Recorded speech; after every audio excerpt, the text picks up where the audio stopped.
सुल्तानपुर एक छोटे से गांव में मोहन अपनी पत्नी और बेटे के साथ एक छोटे से घर में रहता था।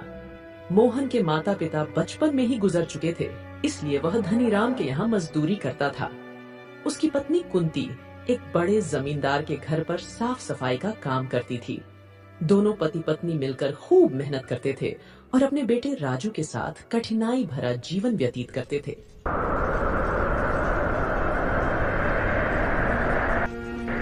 यूं तो हमेशा ठंडी के समय -2 डिग्री तापमान रहता था, लेकिन इस साल तापमान बहुत ही ज्यादा घट गया था, जिससे ठंडी भी बहुत जोरों से अपना कहर ढा रही थी।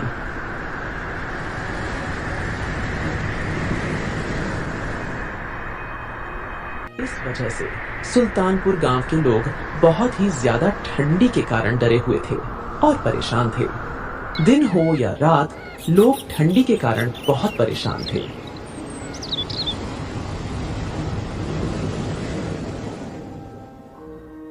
हे भगवान, यह कैसी लीला है आपकी। देख रही हो कुंती, इस साल कितनी ज्यादा ठंडी पड़ रही है। इतनी कड़ी ठंडी में काम करना भी बहुत मुश्किल हो गया है। घर से बाहर निकलते ही पैर ठंडी के मारे जमने लग रहे हैं। इतनी ज्यादा ठंडी में तो घर से बाहर निकलने का मन भी नहीं कर रहा। न जाने इस साल की ठंडी कैसे कटेगी। ठीक है कुंती, अब मैं काम पर चलता हूँ, नहीं तो सेठ गुस्से करेगा।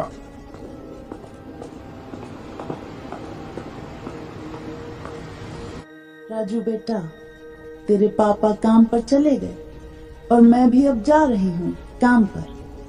तुम घर का ख्याल रखना और घर से बाहर मत जाना। मैं जल्द ही आज आ जाऊंगी।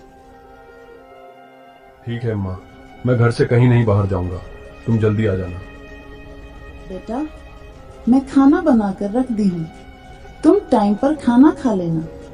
अच्छा ठीक है बेटा, अब मैं चलती हूँ। इतना कहकर कुंती भी काम पर निकल गई।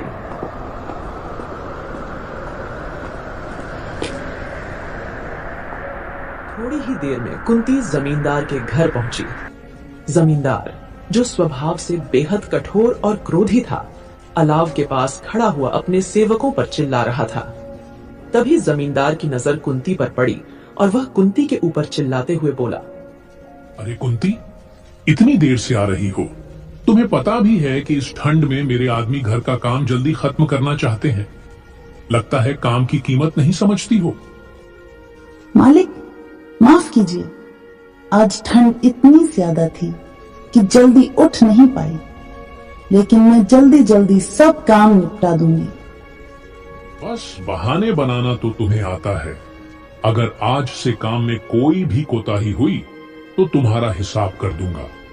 याद रखना, तुम्हारी जगह लेने वालों की कमी नहीं है। जमींदार की यह सब बातें सुनकर कुंती को बहुत दुख हुआ, लेकिन उसकी मजबूरी थी। वह चुपचाप अपना काम करने ही जा रही थी। तभी वहां जमींदार की पत्नी ठकुराइन आ जाती है। क्यों डांट रहे हो उसे इतनी ठंड में? वो भी इंसान है, काम करने आई है, यही क्या कम है? आपको थोड़ा सा भी दया नहीं आ रहा है इसके ऊपर? तुम्हें नहीं समझ आता? ये लोग हमारी सहानुभूति का फायदा उठाते हैं। इन्हें समय पर सबक सिखाना जरूरी है, नहीं तो यह हमारे सर पर चढ़कर नाचे लगेंगे और कोई भी काम ठीक से नहीं करेंगे। कुंती ने कुछ नहीं कहा। उसने सिर झुका लिया और अपने बेटे राजू की सोचते हुए जल्दी जल्दी काम खत्म करने में लग गई। लेकिन उसके मन में जमींदार के व्यवहार को लेकर आक्रोश पनपने लगा। इधर श्याम ठंड से कांपते हुए धनीराम के घर पर मजदूरी कर रहा था। धनीराम अपने खेतों का काम कराने के लिए श्याम और कुछ और मजदूरों को सख्त निगरानी में रखता था। अरे श्याम, काम ठीक से कर रहा है या ठंड के बहाने सुस्ताने की कोशिश कर रहा है? मैं मुफ्तखोरी बर्दाश्त नहीं करता। याद रहे, अगर आज मेरा काम पूरा नहीं हुआ तो मैं 1 भी रुपया नहीं दूंगा। नहीं मालिक, पूरी मेहनत कर रहा हूँ। ठंड बस थोड़ी ज्यादा है, इसीलिए हाथ पैर जम से रहे हैं। लेकिन आपका काम मैं पूरा करके ही जाऊंगा। आप चिंता ना करें मालिक। श्याम के चेहरे पर थकान साफ झलक रही थी। सुबह से ही ठंड में काम करते करते उसके हाथ अकड़ गए थे, लेकिन उसे अपने बेटे राजू और कुंती के लिए कमाना था। वह जानता था कि उसकी मेहनत ही उनका सहारा है। हे भगवान, ये कैसी परीक्षा ले रहे हो? इतने ठंडे मौसम में भी काम करना पड़ रहा है, लेकिन अगर मैंने काम छोड़ा तो सेठ मुझे काम से निकाल देगा और घर कैसे चलेगा? दिन धीरे धीरे ढलने लगा। श्याम ठंड में किसी तरह काम निपटाकर घर लौटने की सोच रहा था, लेकिन धनीराम ने उसे और देर तक रोक लिया। आज का काम पूरा करके ही जाना, समझा? नहीं तो कल से मत आना। अगर थोड़ा सा भी काम छूटा तो समझ तेरी नौकरी गई। जी मालिक, जैसा आप कहें। श्याम ने मन ही मन धनीराम को कोस रहा था, लेकिन उसे कुछ कहने की हिम्मत नहीं जुटा पा रहा था। उसकी मजबूरी ने उसे चुप करा कर रखा था। और इधर भी सुल्तानपुर गांव में ठंड अपने चरम पर थी। गांव के लोग ठंड से कांपते हुए अपने अपने घरों में दुबके हुए थे। अलाव जलाना भी मुश्किल हो गया था, क्योंकि सूखी लकड़ियों की कमी हो गई थी। गरीब परिवार तो और भी ज्यादा परेशान थे।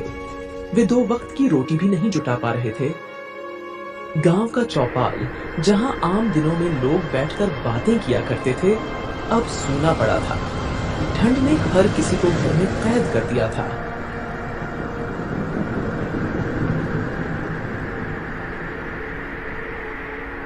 गांव का बुजुर्ग रामलाल, जो अक्सर गांव वालों को इकट्ठा कर कोई न कोई उपाय बताता था, इस बार भी चौपाल पर पहुंचा। उसने 4-5 लोगों को इकट्ठा करके कहा, अयो, ये ठंड बहुत भयानक है। अगर हम सब मिलकर कोई उपाय नहीं करेंगे तो कई लोग इसकी चपेट में आ जाएंगे।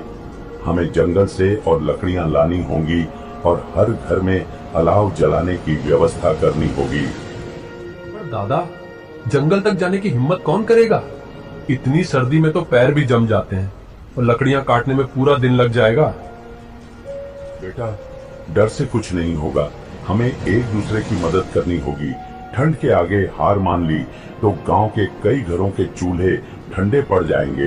गांव के लोग रामलाल की बात से सहमत तो हुए, लेकिन डर और परेशानी उनके चेहरे पर साफ झलक रही थी।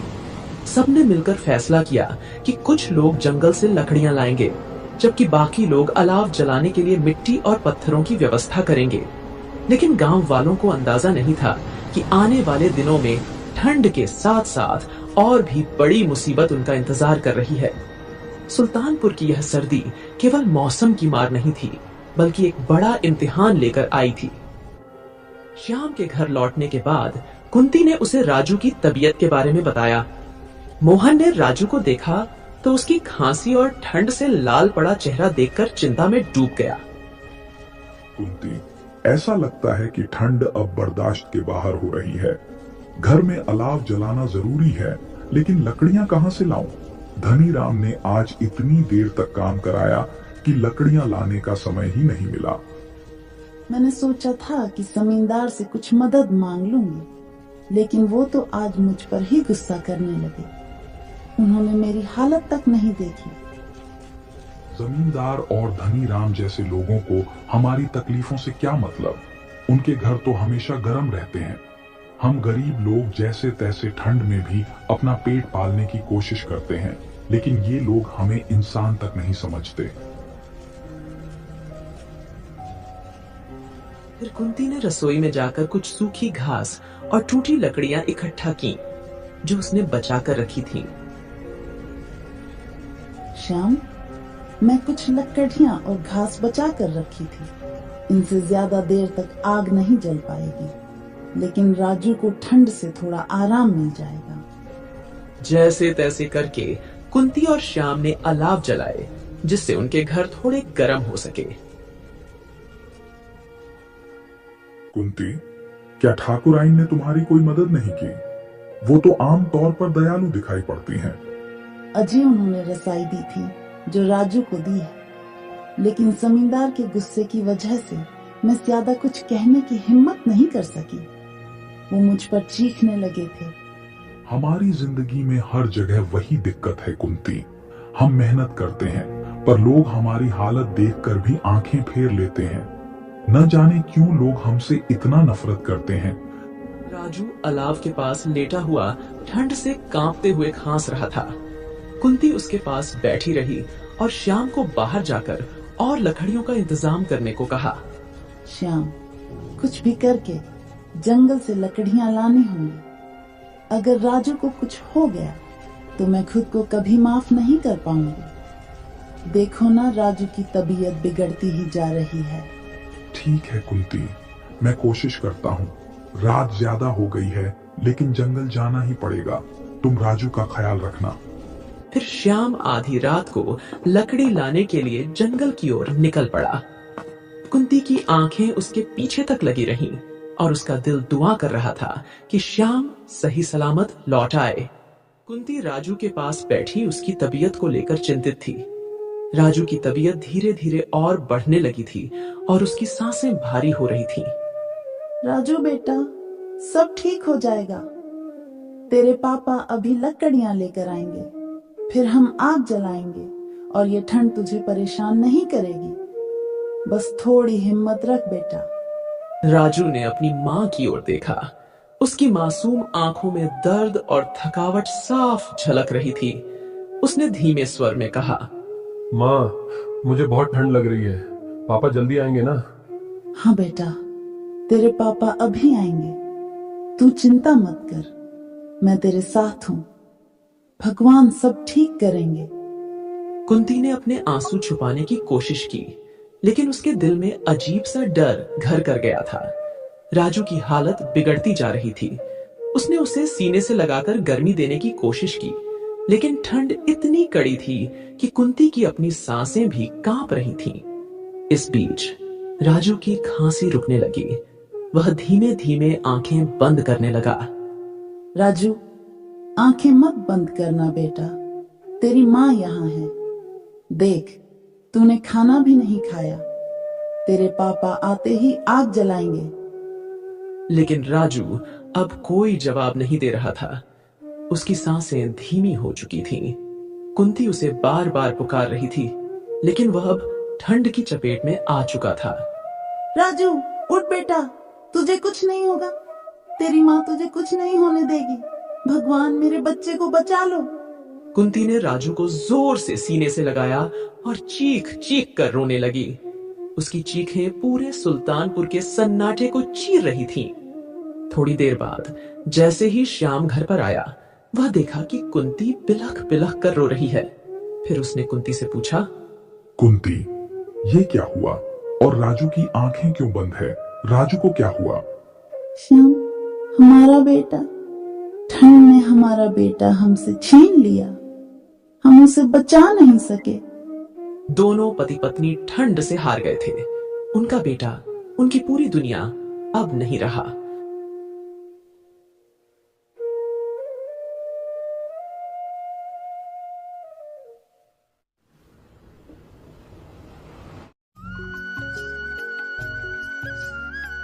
धरती पर सर्दियों ने अपना कहर ढा दिया था। हर तरफ बर्फीली हो रही थी और दिन पे दिन तापमान गिरता जा रहा था। सड़कों पर भी लोग बहुत ही कम नजर आ रहे थे। सभी लोग अपने घरों में आग जलाकर ठंड से बचने की कोशिश कर रहे थे। लेकिन धरती के पार भी एक दुनिया थी, भूतों और चुड़ैलों की दुनिया। इस भूतिया दुनिया का असर दिखाई दे रहा था। तेज हवाएं और मूसलाधार बारिश ने चुड़ैलों को अपने घरों में कैद। खुद आग जलाकर अपने हाथ से चुड़ैल पत्नियां अपने भूत पतियों के लिए गुर्दों की बिरयानी बना रही। घर में तो भूत गरम गरम खूनी सूप को पीकर अपनी ताकत बढ़ा रहे थे। इसी भूतिया दुनिया में एक रूपा नाम की चुड़ैल अपनी बेटी मीना के साथ एक टूटे फूटे खंडर से घर में रहते थे। रूपा शिव चंडाल के घर में नौकरानी का काम करती थी और अपना गुजारा कर रही थी। शिव चंडाल एक बहुत ही कंजूस और कठोर हमेशा रूपा को डांटता और ताने देता रहता था। इन सब के बावजूद भी रूपा सिर्फ अपनी बेटी मीना के खातिर सब कुछ बर्दाश्त करती। एक सुबह जब ठंड अपने चरम पर थी, मीना ने रूपा से कहा, माँ आज क्रिसमस है, क्या आप जल्दी आ सकती हो? मैं ना गाजर का हलवा खाना चाहती हूँ और नए कपड़े भी पहनना चाहती हूँ। अगर आप जल्दी आओगे तो हम साथ में क्रिसमस मनाएंगे। रूपा ने मीना को गले लगाया और कहा, हाँ मेरी बच्ची, मैं पूरी कोशिश करूँगी। आज साहब के घर में बहुत बड़ी पार्टी है, लेकिन मैं फिर भी जल्दी आने की कोशिश करूँगी। चंडाल के घर में बहुत बड़ी पार्टी थी। बहुत सारे भूत और चुड़ैल वहाँ मौजूद थे। ओए बल्ले बल्ले, ओए शाबा शाबा, ओए बल्ले बल्ले, ओए शाबा शाबा। पेग मार और फूल जा, तू पेग मार और फूल जा। हर तरफ डांस और पार्टी का माहौल था। कुछ चुड़ैलें खून का ग्लास पकड़ के डांस कर रही थी, तो कुछ भूत भांगड़ा कर रहे थे। अरे भाई, जल्दी से बर्फ गिरने लगे। क्यों? बर्फ गिरेगी तो क्या करेगा? अरे भाई, मुझे मेरी गर्लफ्रेंड को प्रपोज भी तो करना है। बर्फ और प्रपोजल का क्या तालमेल? अरे तू कोरियन ड्रामा नहीं देखता क्या? उसमें हीरो कहता है, जब सर्दी की पहली बर्फ गिरेगी तब मैं अपने प्यार का इजहार करूंगा, और हीरोइन उसके प्यार में पागल हो जाती है। इसलिए मैं भी अपने प्यार का इजहार पहली बर्फ में करूंगा और मेरी चंपा डार्लिंग फिर बहुत खुश हो जाएगी। अरे तो इसको तो प्रेम रोग हो गया है। सभी भूत और हंसी मजाक कर रहे थे। रूपा अपना काम जल्दी खत्म करने की पूरी कोशिश कर रही थी, लेकिन पार्टी काफी देर तक चली, जिसकी वजह से रूपा बहुत ही ज्यादा लेट हो गई। रूपा जब अपने घर पहुंची तब मीना गुस्से से टमटमाए होकर उसका इंतजार कर रही थी। माँ, आप इतनी लेट आई हो, आपको तो मेरी कोई परवाह नहीं है। आप खुद देखो कितना लेट हो चुका है। मेरी सारी दोस्त सभी पार्टी करने के लिए जा चुकी हैं। मैंने आपसे क्या मांगा था? सिर्फ इतना ही ना कि आप जल्दी आ सको, लेकिन आपको मेरी कोई परवाह नहीं है। मैं आपसे बात तक नहीं करना चाहती। मुझे तो ऐसा लगता है कि आप मुझसे प्यार ही नहीं करती हो।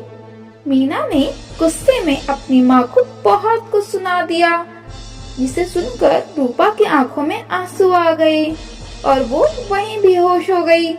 मीना को अपनी गलती का थोड़ा एहसास हुआ और जब उसने देखा तो अपनी माँ को बेहोश पाया। मीना जल्दी से वहाँ गई और देखा कि उसकी माँ का शरीर पूरी तरह से तप रहा है, तेज बुखार है। रूपा पूरे दिन काम कर रही थी ठंड में, जिसकी वजह से उसकी तबीयत खराब हो गई थी। मीना ने रूपा को सुला दिया और आग जला के उसके शरीर को गरमास दी। रात में रूपा के घर में एक चुड़ैल आ गई। हा हा हा हा हा हा हा हा हा, मैं हूँ। आवाज सुन के मीना की आँख खुल गई। तुम कौन हो? बच्ची, मैं हूँ सेंटा चुड़ैल और मैं तुम्हारी कोई भी इच्छा पूरी कर सकती हूँ, लेकिन याद रखना सिर्फ एक ही इच्छा पूरी होगी। तो मांगो, तुम्हें क्या चाहिए? सेंटा चुड़ैल, आप मेरी माँ को ठीक कर दो, मेरी माँ को बहुत बुखार है। अरे बच्ची, तुम चाहो तो कुछ भी मांग सकती हो, नए कपड़े या नए खिलौने, चाहो तो स्वादिष्ट खाना ही मांग लो। नहीं, मुझे बस मेरी माँ चाहिए, तुम उसे ठीक कर दो। मेरी माँ बहुत अच्छी है, अगर मेरी माँ बीमार रहेगी तो इन सब का कोई फायदा नहीं है। ठीक है, जैसी तुम्हारी मर्जी। रूपा को अपने जादू से ठीक कर देती है कि सेंटा चुड़ैल गायब हो जाती है।